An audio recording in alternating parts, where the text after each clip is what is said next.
Hello everyone.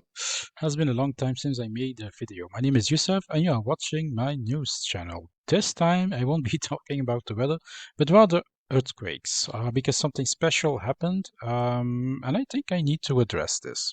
So a few days ago, I saw some videos where people were asking what is happening in California when Hurricane Hilary dumped an excessive amount of rain in the region. There were subsequently not big earthquakes, but let me just show you. It's much simpler when you see it. So this, for example, is the 7 days magnitude 4.5. So the one that has been discussed is the 5.1 earthquake in California. In itself, this was just a small event. People felt it, but nothing major really. For a 5-pointer doesn't make a lot of damage. But what has caught the attention of some people, and myself also, of course, is what I've been warning so much about.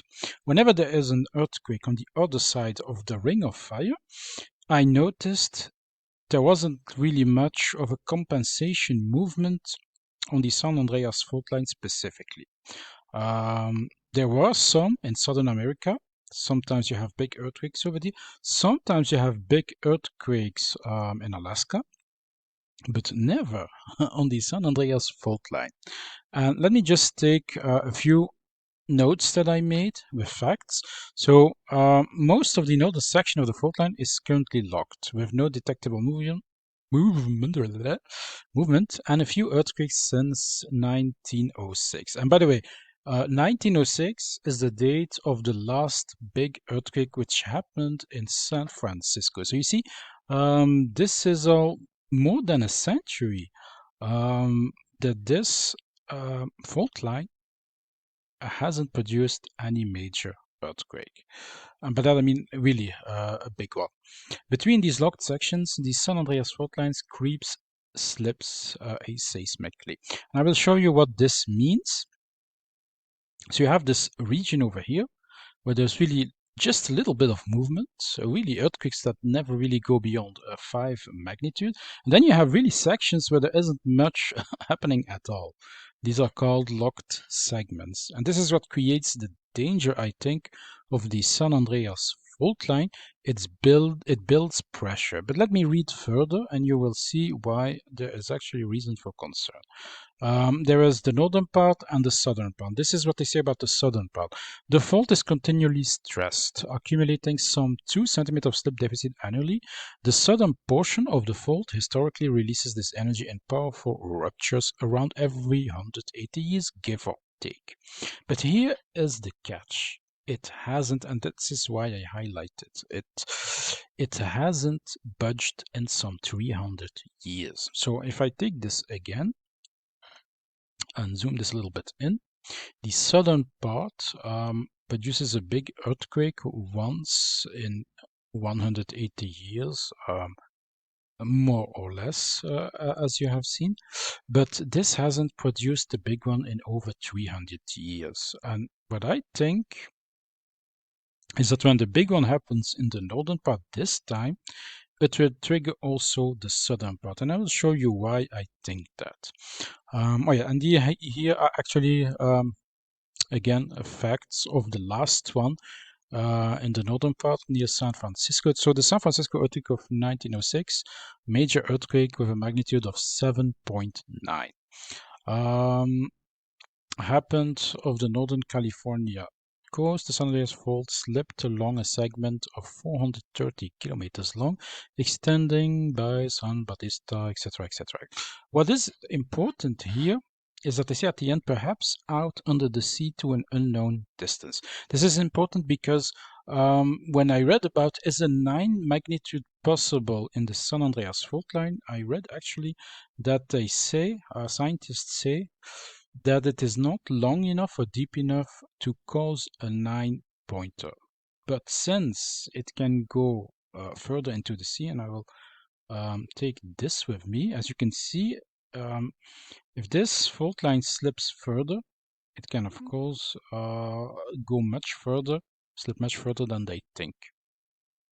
So a 9-pointer, in my opinion, my humble opinion, is possible. But most likely, I think it will be an 8-point magnitude when the big one happens. And this is what this video is about. It is a warning, not a reason for panic, but to warn people that are not yet concerned, not yet prepared actually, who do not, how do I say this, know of this danger, who do not know that the big one is overdue, long overdue. So then I have also noted a few other conditions that might facilitate the trigger or contribute to a big earthquake. This time it has been caused by Hurricane Hilary because of the water. And it's not necessarily the weight of the water, but the water, when it slips, it starts to cause corrosion. And this makes it easier for fault lines, so goes the science behind it, to slip. But in my opinion, it was the weight of the water, nonetheless. Because when you search the headlines, for Hilary, and the earthquake, it happened 4 days ago. So these events overlap. They happened almost at the same time. In my previous videos, and I will show you at the end where you can find them, I specifically warn about this. The most likely trigger will be an excessive rain or floods after a long period of drought. And going back to these points, this is why I highlighted it. You have, of course, a new moon can always cause earthquakes, especially after a strong geomagnetic storm, because, and let me just show you in an instant, a new moon basically blocks the connection, the Earth connection, Earth-Sun connection. And let me just go back a few days ago and show you. See, this is actually the moon, and this small dot over here. And if I go back when it was a new moon, as you can see, it comes between Earth and the Sun, and so it blocks it can block the Earth-Sun connection, and it is just prior to this blocking and just after when strong earthquakes can happen, because then you have a shock when it reconnects, when it is broken and when it reconnects. You can find this. There's enough literature on the internet about this phenomenon, so I'm not going to go very deep into that. But keep in mind to check new moons, and you can easily do so. I will post a link of this site in the description below. You just have to click on 2023, and you have basically a list of all celestial events, and in there you just have to look every time when you see new moon to know the exact date. So there you have it, and I will leave a link below. And if you want space weather, no problems when it comes to space weather. You'll find them in my web links under the section of space weather. All you need to know about space weather. But let's go back to the points that I highlighted. So the one that's most important is long periods of droughts preceding excessive rain. So if you have a long period that it hasn't rained and suddenly you have like Hurricane Hilary or any tropical storm that lands near California and drops excessive rain, this can be the trigger to the big one. Then you have, of course, planetary alignments, and I go back to this simulation, which is named SimSolar and is completely free. I think I will drop a link below if you want to download this. And yes, planetary alignments can cause earthquakes. So the perfect storm for the big one would be when all of these conditions are present. If you have a new moon and you just have a geomagnetic storm, so one day prior to the new moon and one day after is the most dangerous.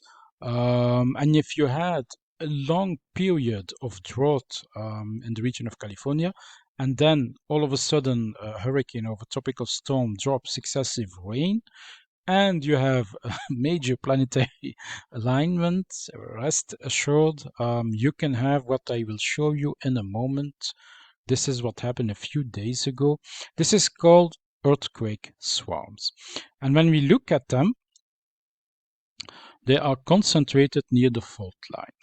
So over here is that 5-pointer that was reported by the media. But the most interesting part is not that 5-pointer, but all these little quakes. A quake, a swarm, indicates there is pressure, there is enormous pressure. And if I go to the 30 days all magnitude, you will see that when this earthquake happens, when the big one happens in the San Andreas Fault line, it will be biblical. First of all, the San Andreas Fault line, as we can see clearly, does not stop over here. It goes all the way to this particular location over here. So if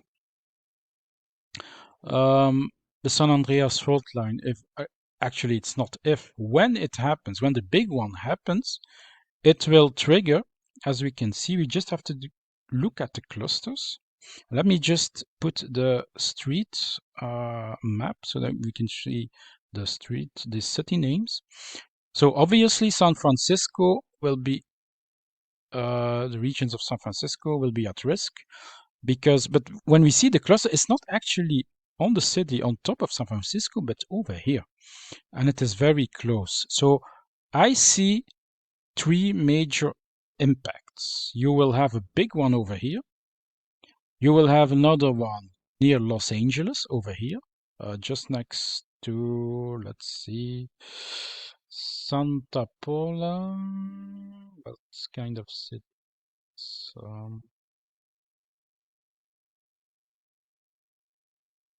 Well, luckily, there's not really. Let me just see if it is actually populated. Yes, it's not on the on where the earthquake will happen itself. If this turns out to be the location of the big one, you will have multiple impacts. You will have a big one over here. You will have a big one over here near Los Angeles, and of course a big one here. Near San Diego, this is Los Angeles, I think. Let me just put population density away, put it into terrain, street again to see. Yes, near Los Angeles, of course, San Diego, Los Angeles. So here, these populated areas are most at risk. So you have San Francisco, Los Angeles, and then when I put back the 30 days, because I do believe that, let me just zoom that out. You have, I think, let's see, yes, Texas, near El Paso. There will be a big one, I think, in this region. I can't, of course, exactly pinpoint, but we can see a cluster over here. Here we have a few, so yeah, maybe near Oklahoma City, maybe. And over here, this is the Missouri River, I think. No, the Mississippi, yes, Mississippi, how do they call this? Missouri, yes, Mississippi, Missouri. The Mississippi-Missouri River. And I think that this fault line, the San Andreas actually this is the end point of it. It stretches all over the United States, the southern part of the United States, to the right side, to the East Coast. So there you have it. Look at the intensity of the swarm. Obviously, Alaska is also, because this fault line goes all the way to the Gulf of Alaska. So yeah, there will be big earthquakes over here, but the biggest one, make no mistake, that's because the fault line is locked. There have already been, I think, 8 pointers in the past over here. So pressure has been released in Alaska, but never in California in the last 100 years, so in the last century. The last one was in 1906, and it was only the northern part, which had a 7.9. So have an earthquake plan. If you live in California, this, ladies and gentlemen, is a wake-up call. These are signs. I've been warning about this, about the possible triggers. It is long overdue, and now you know what the triggers are. The most important being long periods of drought preceding excessive rain. So you have lots of drought and then suddenly lots of rain due to tropical storm or a hurricane. Be on your guard if you live in California, if you live near San Francisco, Los Angeles, all the way this region. I think San Andreas stretches 800 kilometers. If you live in a populated area, especially, and let me put the grayscale and then dial down all the earthquakes. Especially, no, just let this 7, yes. Especially in the populated areas, because my estimate, and this is the last point that I will discuss, this is my personal estimate. The next big ones, and I say it in plural, because I show you there will be multiple impact points when this earthquake happens at different locations. You will have several, at least 3, in the 8 or 9 magnitude earthquakes. This is my estimate. Hopefully I'm wrong. But one thing is sure, nobody can refute the evidence. This is a sign that the San Andreas Fault line is about to unravel someday and in the near future. It is long overdue, and the right trigger will cause several earthquakes, I think. And don't forget that, in my opinion, let me just this fault line stretches all the way to Missouri, to the Missouri River, all the way. It goes to Arizona, Texas. Let me just go to the terrain again. As you can see, Texas, Arkansas, Oklahoma. So if you live, for example, in Tucson, El Paso, you just have to draw a line all the way to here. And then you know all the regions that are at risk. At risk will not necessarily mean that I'm right that you will see big earthquakes over here. I think just by looking at what happened over here, there will be at least 3 big ones. One in San Francisco, one in Los Angeles, of course. Again, another one over here in this region near San Diego. And then you will have other big ones, but who will be smaller than the ones that happen in the San Andreas Fault line, hopefully. And these will be near El Paso, here over Texas. You will have one next to Oklahoma, and one in the region of the Missouri River.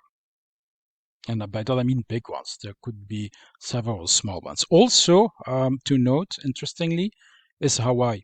When these swarms happened a few days ago, there was also a swarm in Hawaii. And let me just, the 7 days, I think, all magnitudes.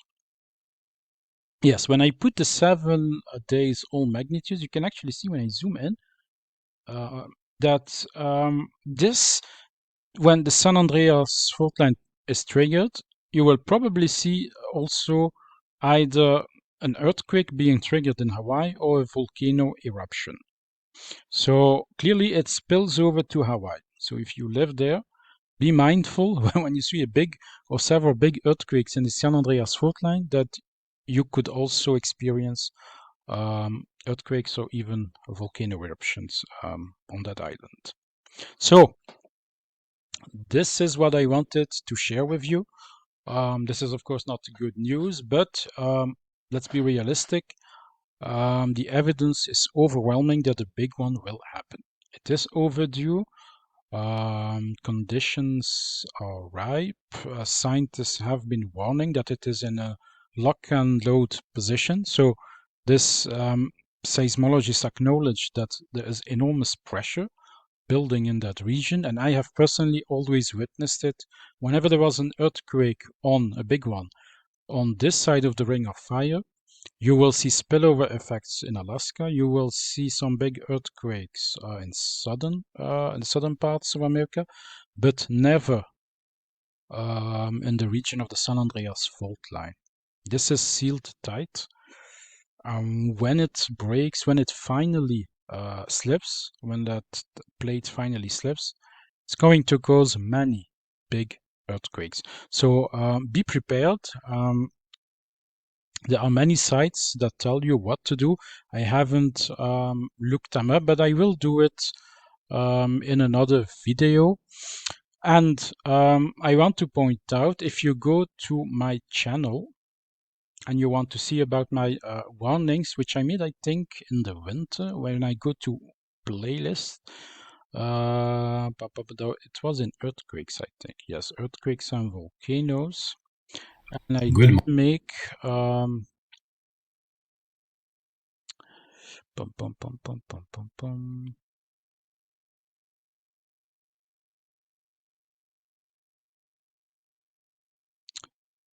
Mm, playlist. Come on, why would you? Earthquakes and yes. So when you click on that playlist, you have there was a video about the polar vortex likely to split, and at that time there was a 7.3 earthquake that struck Japan. And there I already highlight this, and also in this, I think in this video. So in one of my videos, could be other weather videos, I have talked about it, and then I told when you have a long period of drought followed um, by sudden burst of rain caused by a hurricane or tropical storm, then defaultly under San Andreas Fault line could be triggered. Now you have proof of that. So whether you prepare or not, if you live in that region, is entirely up to you. I would argue that it is better for you to already prepare. This is a serious wake-up call. Don't wait. Personally, I don't think it will happen now because if it was about to rupture, if it was about to be triggered, we would have seen it 4 days ago when that rain was dumped at that time. But sometimes, there is a delayed effect. Sometimes I read articles when you have, for example, 6 months later, big earthquakes in regions that have been flooded. So, what I would suggest you do is simply to prepare yourself. Let me just see if I can find. I should have done it. If I make earthquake guidelines, California. This looks to be a good one. Let's just see. Up, up, up. Well, this is actually earthquake. Yes, warning. Get prepared.